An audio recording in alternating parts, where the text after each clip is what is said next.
Welcome back to Bill Sports.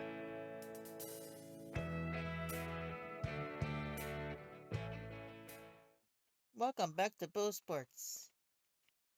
As we are still kicking off the off season of the NFL, we're going to start off with the NFL as to what the latest trades are for players going to teams in the recent days.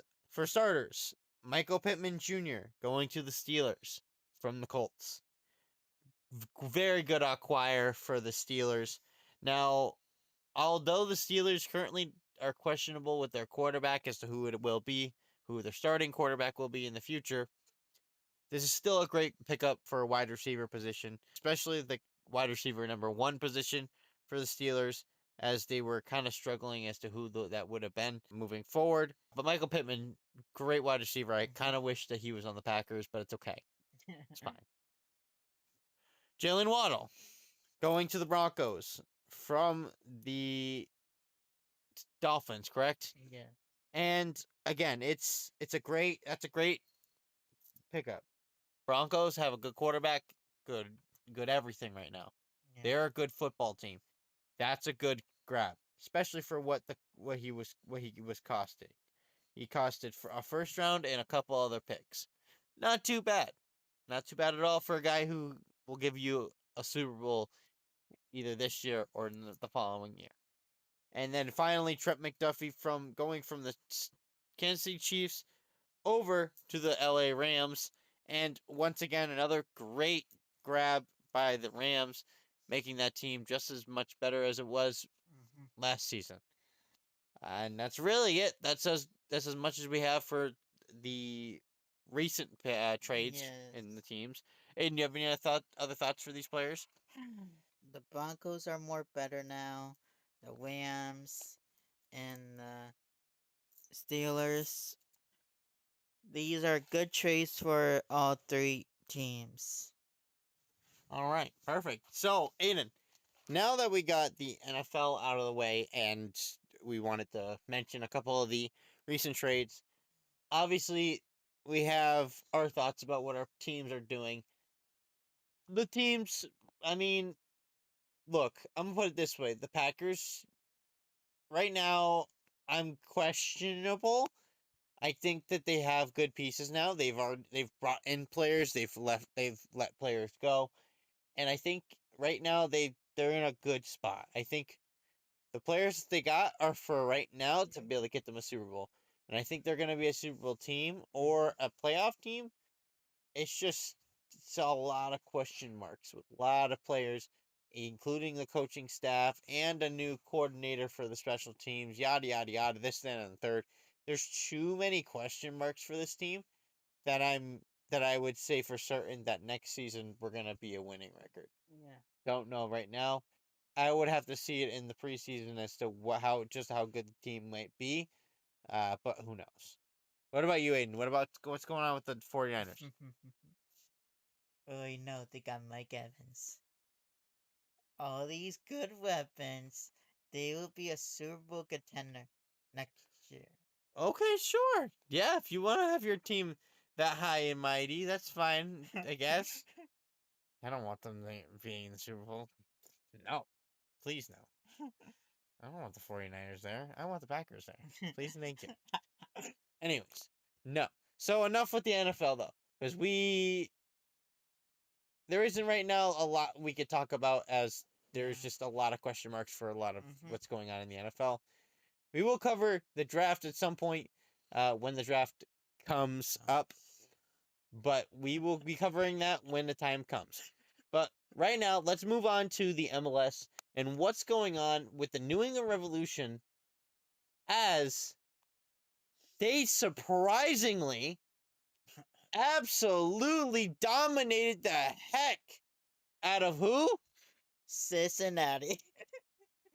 And what was your prediction for that game? It was like 2-1. Yeah.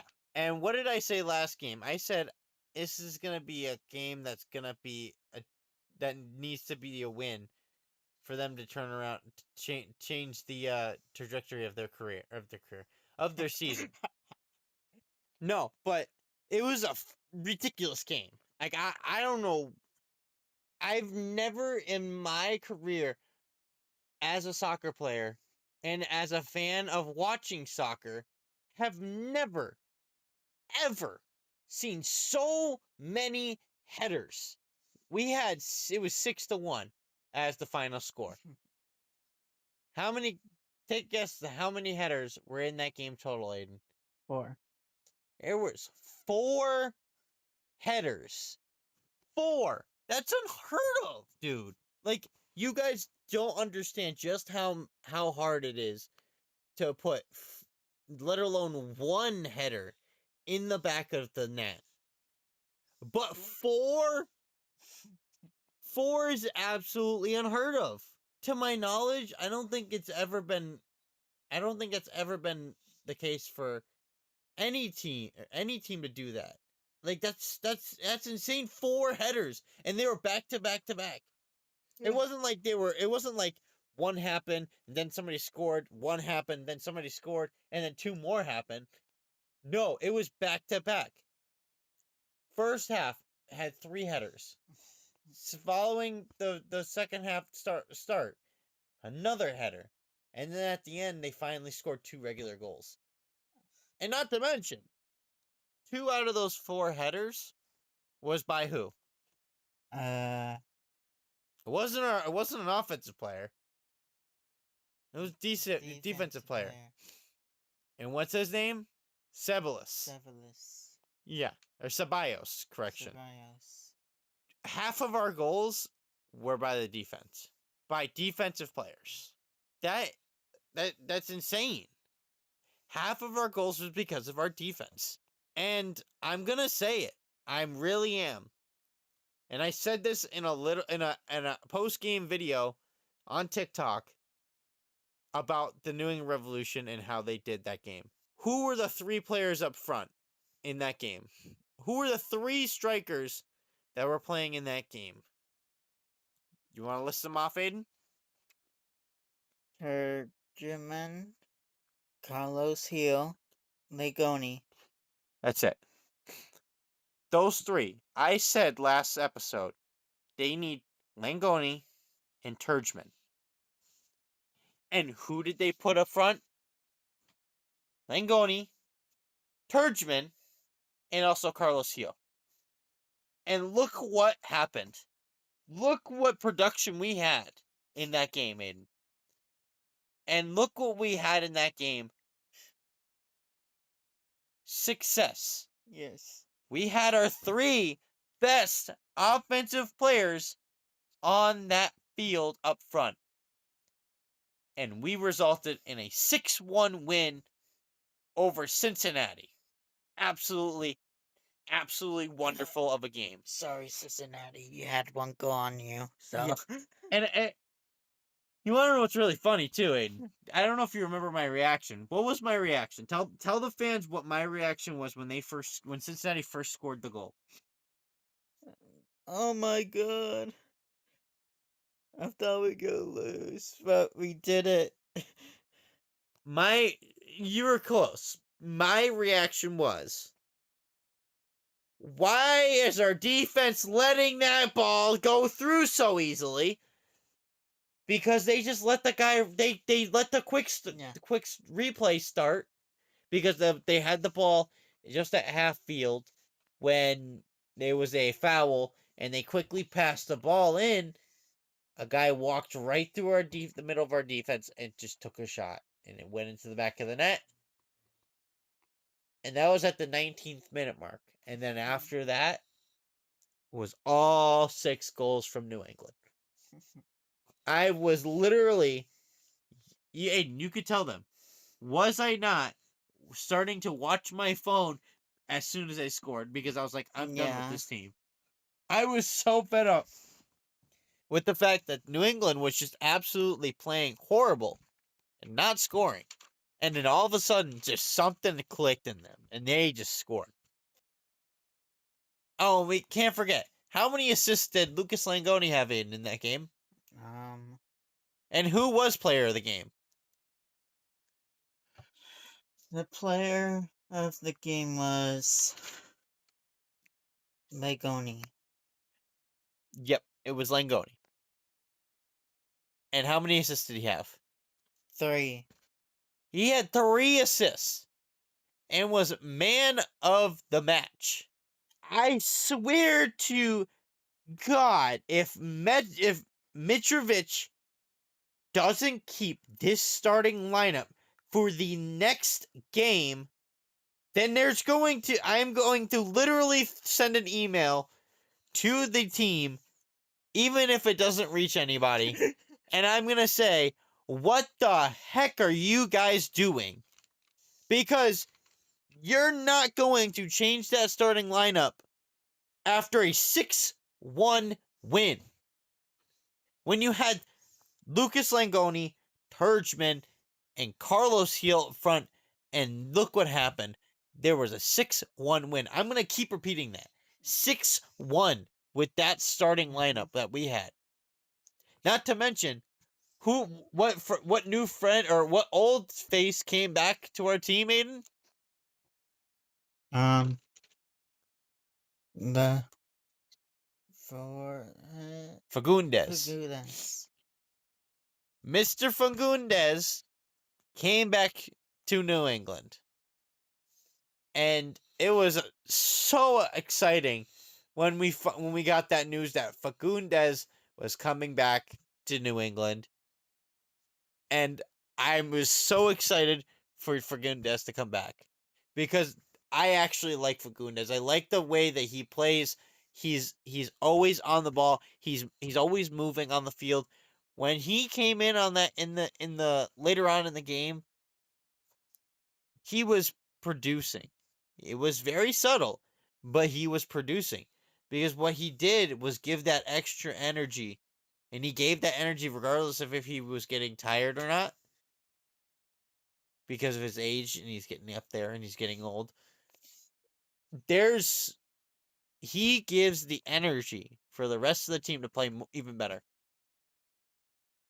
Same with our good old friend or new friend that's really young, Peyton Miller finally made his appearance back on the field after his injury.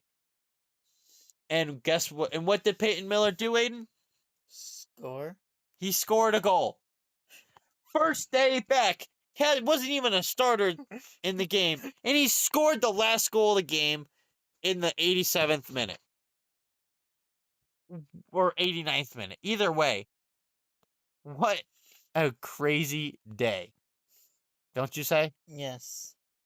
Aiden, what is on your mind right now? Because I've been talking for the last 6 minutes, and I just want to see what you think. Give the people your thoughts about that game. Well, I know Cincinnati took 1-goal lead, and then the parade happened. The parade, it was 1-0 Cincinnati, and then New England just walked all over them together like a family. Absolutely, and this game could show just what the New England Revolution can do this season. If they can keep what they had for that performance that day, and I don't care if people say, "Oh, well, we were playing against they're not so good players on the team. They were trying to rest some guys because of the Tigris game and the CONCACAF Cup or whatever." I don't care about any of that because at the end of the day, whatever players are on that field, they all are professional level players. If they can't compete the same level as the other guys, then as far as I'm concerned, I don't care who's on that field. My team won, our team won, Yeah. and they won in good fashion against a team that we were struggling with last season. 6-1 is crazy, man. You don't realize just how bad of a win that is. 6-1. That is usually unheard of here in games that are scored 6-1. That's a high scoring game. And Vancouver scored 6-0 against Minnesota. Yeah, that was a good, crazy game. I'm still, even still today, I'm still shocked as to what that game was. But who knows? But Aiden, any other final thoughts before we get into your predictions of the day? Let's play out like a family. Let's Aiden. Let's get into some of your predictions of the week. What do you think is going to happen in these next upcoming games for this weekend? The 1 o'clock game against Toronto FC against Columbus. I got Toronto winning 2-1. And then, sorry, idiot. But now you got 5 losses. I got Chicago winning by 2-0. Yeah. So you have a team going 5-0 or 0-5. Sorry, correction. See the dyslexia backwards. Go ahead. And then, sorry, Orlando. I got Nashville winning by 2-0. And then New York against Charlotte FC. I have New York Red Bulls winning 2-1. And then we got DC United. I got them winning 2-1 against Atlanta. And then, crazy about it, we got Colorado against Kansas City. My numbers are are incompatible. Maybe this will work for Kansas City. I got Colorado winning 3-2. Okay. And New England against St. Louis. I got New England winning by. First, before you say yours, Aiden, hear me out. I'm gonna go big this game. I'm gonna predict a 4-2 win for New England. What do you have? I got 3-0. 3-0. You know what? We're not far off from each other. And then you got the unbeaten LAFC against the semi unbeaten Austin. I got Austin winning against LAFC 2-1. Okay. And then follow that, Dallas against Houston. I got Houston winning against Dallas 3-2. And then follow that game, Bruce Arena and his San Jose. I got them winning against Vancouver 2-1. And then follow that. Sorry, Cincinnati. I got Montreal winning 3-1 against FC Cincinnati. And then maybe this is the game of that 1 o'clock. The Miami and New York FC. I got Miami winning 2-1. And then, sorry, Minnesota. I got Seattle winning 2-0. And then, open goodness luck, I got LA winning against Portland 3-2.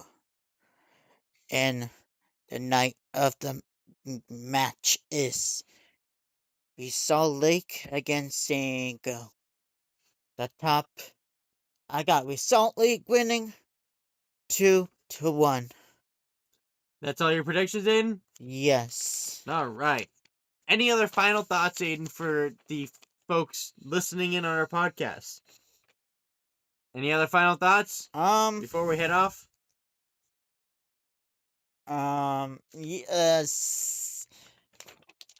Go New England, yeah. You're a goofball, dude. Crazy. I don't have any other final thoughts for the folks listening in on our podcast, but I want to have a quick announcement first before we end off here. In the next couple weeks, or maybe even next week, we will be introducing a new podcast on top of the latest new podcast called Jerseys and Jail Cells, we will be introducing Aiden's personal solo podcast Yes. called Aiden's Corner. So stay tuned to listen in on the newest addition to our podcast series to the Raftery Productions YouTube channel. But for now, listen in on the Bros Sports Podcast every Thursday at 12 and Jerseys and Jail Cells every Sunday at 5. Don't forget to subscribe to the channel as we are trying to reach 100 subscribers by the start of the summer.